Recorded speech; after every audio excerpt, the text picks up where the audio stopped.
Wag net gou-gou. 90% van mense mis hierdie waarheid oor hulle lewe. Jy's nie net gebore nie.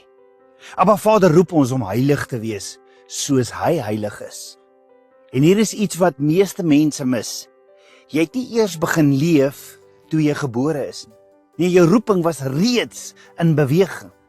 In Jeremia 1:5 sê Abba Vader, voordat ek jou in die moederskoot gevorm het, het ek jou geken. Voordat jy gebore is, het ek jou geheilig en bestem. Met ander woorde, voor jy gebore is, het daar 4 dinge reeds gebeur. Abba Vader het jou geken, Abba Vader het jou gevorm, Abba Vader het jou geheilig en Abba Vader het jou bestem.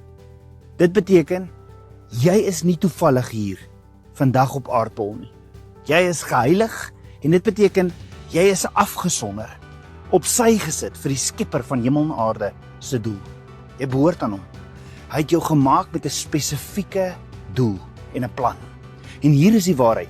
Jy sal nooit ware vrede vind as jy buite daardie doel leef nie. 2 Timoteus 1:9 sê, hy het ons gered en geroep met 'n heilige roeping. Nie volgens ons werke nie, maar volgens sy genade. So hoor gou, redding en roeping is saam. Jy's nie net gered om hemel toe te gaan nie, jy's gered om vir hom te leef. Jy's nie net gered van iets nie, jy's gered vir iemand. So hoor gou, as hierdie boodskap jou hart geraak het, moenie net verbyskrol. Tik in die kommentaar, ek is geroep. As jy glo, jy's nie toevallig hier nie, maar dat Abba Vader 'n plan met jou lewe het. Of skryf eenvoudig, ek is nie toevallig nie.